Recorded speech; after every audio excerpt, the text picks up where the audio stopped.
आपल्या चांदणीमध्ये प्रत्येक सोबत गेला म्हणजे या सोहळ्यामध्ये जी सोय झाली मग प्रथमतः ज्या बाबांच्या कृपा आशीर्वाद का बघते मी दिलाय ना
आणि काही चिखलामध्ये बसली मागून कोण आलं गाईला खाण्यासाठी तो वाघा तो पाण्यात घुसला बघा आणि घुसता काय झालं वाघ मग गावात असं बरं का आमचं किती दोन्हीचं फक्त 10 फूट राहिले बरं का किती 10 फूट गाय बसलेले आणि इकडे 10 फूट कोण बसलेले आहेत लक्षात का वाघ काय म्हणत होता गाईला म्हणे मला कोणत्याही मालकाची गरज मी समर्थ आहे काय की वाघ समर्थ आहे गाय म्हणते गाय मात्र काय म्हणते मी ह्या जगामध्ये मालकाशी राहू शकत नाही बघा अशी ती गाय म्हणते मग बघा मग काय घडलं पुढे अंतर्गत दोघांच किती होतं मग संध्याकाळ झाली संध्याकाळी तिथं कोण आलं अहो गायचा मालक आला कारण तो जुना आपल्या गाय कुठे गेली बघा तो चौकशी पाहत होता मग त्याला पुढे समज गाय पुढे आपल्या तलावाने घेत जाऊ फसली वर्गा तिचा गायचा कोणाला मालक आला त्या त्या मालकाने काय केलं मग मालकाने काय केलं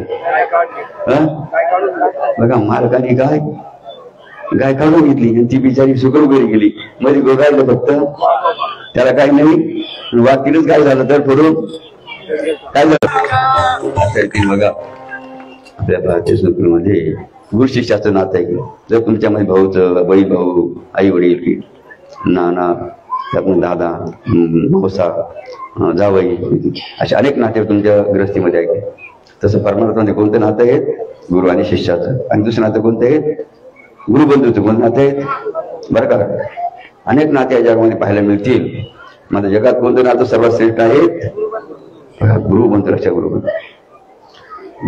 श्रेष्ठ नातं श्रेष्ठ देऊन सांगितलं आणि म्हणून चांदोरीमध्ये किती गुरुबंधू की चांदोरीमध्ये बरं गुरु आपण बघू ना बघा जसं चांदोरीमध्ये बघ गुरु आपण ज्याने अनुष्ठान केलं त्यांनी जागेवर चांदोरी पुढे आणि पुढे ज्या चांदोरीच्या भक्तांनी अनुष्ठान केलं त्यांनी पुढे संपतराव असतील आणि तिकडचे असेल ना दौलतराव ते आलेच नाही की इकडं मी पुढे त्यांनी बघ पहिले बाबावर आहे बरं का, खेड्याला बाबावर राहायचे ट्रॅक्टर बरं का, बाबांना माहिती त्यांची आठवण आली. आता ते काय झाले, आपण तर बोलले झाले अंजनी गडावर. लक्षात मग ज्या ज्या बघा माता भगिनीने आणि भक्तांनी अनुष्ठान करून आपलं जीवन धन्य करून घेतलं, जर काय होऊन जायचं चालणार बरं का. त्याला लक्षात एक लक्षात थोडं राहतं. आता तुमच्या आमच्या वयात बरं का काय चर्चा थोडी, तांदूळ असेल, साखर असेल की अशी बगर चालू शकणार की हे देऊ नका लक्ष, हे दिवस बरं का. त्याचबरोबर काय करा, आपल्या मुलांना बघा आता अनुसरण काय गरजेचं अनुसरण लक्षात घ्यावं. अनुसरण करणं काय गरजेचं. आता का तुम्ही अनुसरण केलं, तुमचं वाटोळ झालं कधी वेळ नाही सांगा, दोन्हीपैकी काय झालं. तुम्ही अनुष्ठान केल्यामुळे तुमचं वाटोळ झालं कधी वेळ निघाल, दोन्हीपैकी काय झालं. वाटोळ झालं दिवाळी निघाल नाही मग बरं बघा, तुम्ही हुशार जात्या फार कशात लक्षात. मग बाबांचा मुद्दा असा आहे, जसं तुमचं अनुष्ठान चांगलं केलं, चांगलं झालं की मग तुमच्या घरातल्यांनी, शेजारच्यांना, गावातल्यांना का नातेवाईक तुम्ही काय केलं बस लक्षात घे. बघा जसं एक शांबळ एक्झाम्पल झालं, तुम्ही प्रत्येकासाठी हा मुद्दा लक्षात घ्या. कधी कधी घरी पोरं आहे की नाही, मग तुमचे पोरांना वळण लागलं पाहिजे, संस्कार झाले पाहिजे. लक्षात काय लागलं पाहिजे, संस्कार वळण काय लागलं पाहिजे बरं का. जसं तुम्ही काय करता माहितीये का, तुमच्या पोरांसाठी शिक्षणासाठी लाखो रुपये खर्च करता, त्यासाठी आपण खर्च केला पाहिजे की नाही, परिश्रम घेतले पाहिजे की नाही. तर बघा, तर भविष्यामध्ये तुमचं काय आहे, भविष्य तुमचं उज्ज्वल लक्षात घ्या.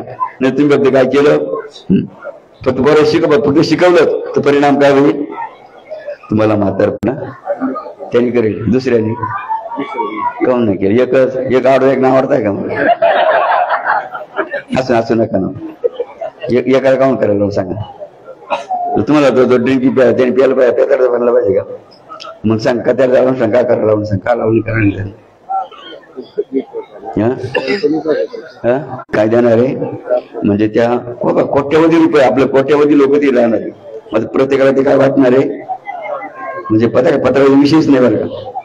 मग बघा कोणत्या कार्यक्रम सुद्धा काय केलं बघा, बाबाजी बघा लक्षात घ्या काय म्हणायचे, ज्याने गुरु नाही केला, ज्याने गुरु नाही केला, ज्याने गुरु केला, ज्याने गुरु केला. तुकाराम महाराज होते, नामदेव महाराज होते. नामदेव महाराज बरोबर तर देव कोण बोलत होते, नामदेव महाराज. गुरु करा. आता या म्हाताऱ्याला कसं गुरु करायचं, त्याने काय करेल पाय त्या पिंडी उठे लक्षात घ्या. मग ते नामदेव महाराज त्या म्हाताऱ्याला म्हणे बाबा हे महादेवाचं अधिष्ठान जरा पायजाला बाजूला करा, मला तुम्हाला गुरु करायचं. मग त्याच लक्षात द्या, जरा ते नामदेव महाराज पाय उचलायचे ना, त्याच्या खाली काय राहायचं, जिथे बघा उचलायचे ठेवायचे काय तयार व्हायचं. मग त्या डोक्यात प्रकाश पडला, लक्षात घ्या. आणि मग त्यांचं नाव काय होतं, ईश्वर केसर. लक्षात घ्या. असं सांगत खरं की सामर्थ्य आहे चळवळीचे, तो जे करी माते भगवंताचं. म्हणून बघा आता शेवटी 2 मुद्दे तुम्हाला सांगायचे बरं का. तुमच्याकडून बाबा भिक्षा घ्या, भिक्षा काय, कारण आम्ही संन्यासी काय भिक्षा घेणं एक बघा कर्तव्य केलं. मग पहिली भिक्षा तुमच्याकडून कोणती घेत्या बाबा, कोणती तुमच्याकडून भिक्षा पहिली कोणती घेत्या. तुम्हाला जी पुडी पाड्याची व्यसन असेल ना, कोणाला पिढीचं, कोणाला पुढीचं, कोणाला कट्ट्याचं, कोणाला बोल घ्या बरं का. इथे बसेल लक्षात घ्या. कारण आजकाल झालं व्यसन, फॅशन म्हणजे फॅशन झालं पाहिजे जगामध्ये. काय झालं, व्यसन फॅशन म्हणजे फॅशन. लोक काढतात पुढे गुढी काढतात, मलाचा कार्यक्रम चालू आहे का, ऐक फॅशन. ही फॅशन काय कामाची, की काय नुकसान करायचं. म्हणून पहिली भिक्षा आजपर्यंत कोणी बाबाला दिली. मी आता व्यसन मुक्त, मी व्यसन करीत उभे राहा. दसरथ कोणती पुढी चालू का, बंदी पुढी उभे राहा ना. मग ज्यांची पुढी पाडी काय चालू नाही त्यांनी आता व्यसन मुक्त झालेले, त्यांनी सत्य मध त्यांनी जागी उभे राहा. आपल्या मनाला विचारायचं की नाही, आपण व्यसन करतो की नाही, आपलं मन बरोबर काय घेतं. बघा एक संगतीला कोणाचं लागले काय की पुढी बाजाराच्या, आणि त्यामुळे तुम्हाला ते उरकणं आहे की. मग तुम्हाला आज काय करायचंय, बुधवार तुमचं अनुष्ठान व्यसन करायचं. आता नका नमुना बघा तुम्ही. आता बाबांना काय करायचं, बाबांना काय दान करायचं, विषयावरून पुढे म्हणता कठा येईल पटापट. आणि याच्या बरं का, आणि भविष्यामध्ये काय करायचं, आता कोणती पुढे काय अडचण आणि नाही का मग आता बरं का बिडी बिडी बरं का आता काय करायची यापुढे काय करायची नाही बरं का बाबा क्षमा मागा तिला दर्शन घ्या ठीक आहे चौ पाच पुढे घ्या इकडे याला बघा पेटून द्या पेटून याला याची गोळी करा संपत्र माफी मागा बाबांची इकडे आता पहिली बघा पहिली भिक्षा झाली का बाबांची व्यसन दान बरं की आता दुसरी भिक्षा कोणी द्यायची बाबांना बरं का जपाची वही कोणती वही द्यायची बाबांनी लिहून कोणता जपलाय त्याच्यामध्ये कोणता जपलायचा मग आता पण अनेकांनी बघा बाबांना जपवायला लिहून दिला बरं का आणि त्या जपवायचं बाबांनी काय केलं ती मूर्ती पाहिली ना शोकेस मध्ये ती कशाची आहे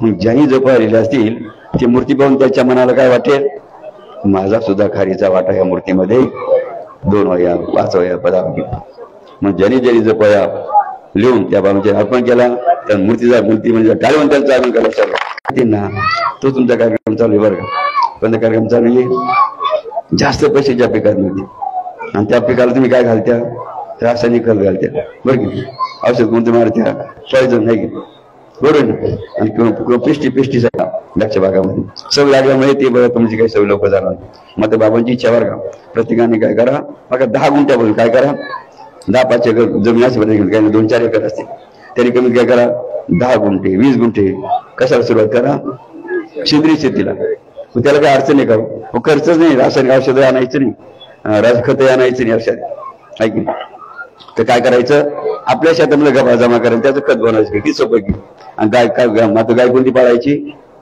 बरं आता तुमच्या घरी कोणत्या काय विषय असता संकरित आहे जर्सी म्हणजे संकरित ना मग सांगा ती वीज देते का तू अमृत देते सांगा ना ही जी जर्सी गाय आहे लोकांनी तयार केली दुसऱ्या देशातल्या लोकांनी ती अमृत देते का रासायनिक त्याकडे औषधामध्ये सांगा अमृत आहे का त्याच्यामध्ये काय ऐकून मग सांगा वीज जर आपण त्या शेतीला जर आपण ती रासायनिक खतं वापरले औषधं वापरले त्याने काय होणार सांगा त्या पिकामध्ये काय तयार होणार आहे आता त्याने का फ्लावर सुद्धा रंगीत बनवलं लागेल बरं ना फ्लावर सुद्धा रंगीत म्हणून रंगीत कोबीचं फ्लावरचं आपण बघा त्या शेतकऱ्याला लक्षात घ्या मग आता केव्हा आनंद आहे तुम्हाला हे तुम्ही फक्त पैसे कमी राहिले समाधान नाही आनंदाचा पत्ता नाही सर एकमेकावर काय 100 बनवले बघा आता बाबा तुमचा बरं का प्रत्येकाच्या घरी ट्रॅक्टर आहे कोणाकडे पिकअप आहे मोटरसायकल आहे आणि लक्षात घ्या म्हणजे कधीच सांगा तुम्हाला कधीच ज्ञान आहे तुम्हाला की आपल्याला भगवंताने दिलेलं जे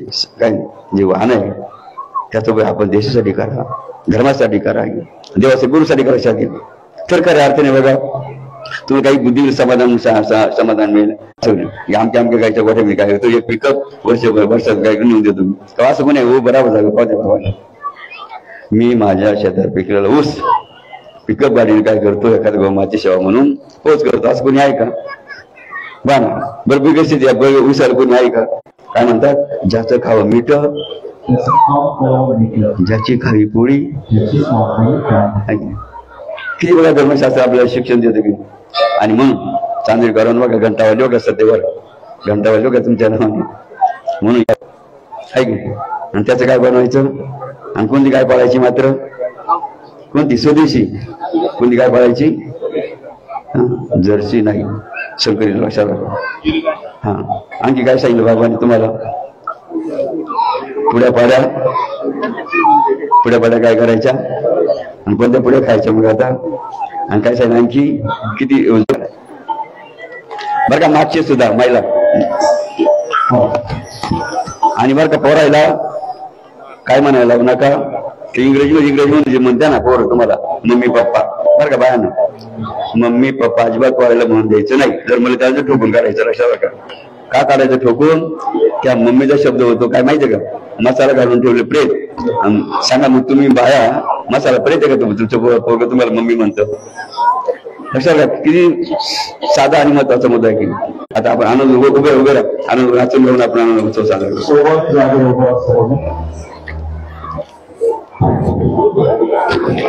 सुंदर असं वास्तुशांतीचा सोहळा पडला की नाही त्याचं नाव काय वास्तुशांतीचं वासू शेंजारी त्याचं नाव काय?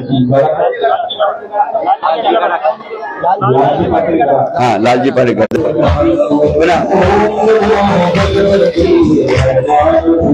श्रीराम जय राम जय जय राम पतित पावन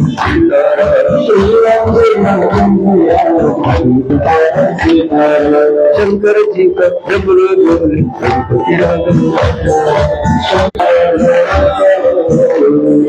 ओम नमो भगवते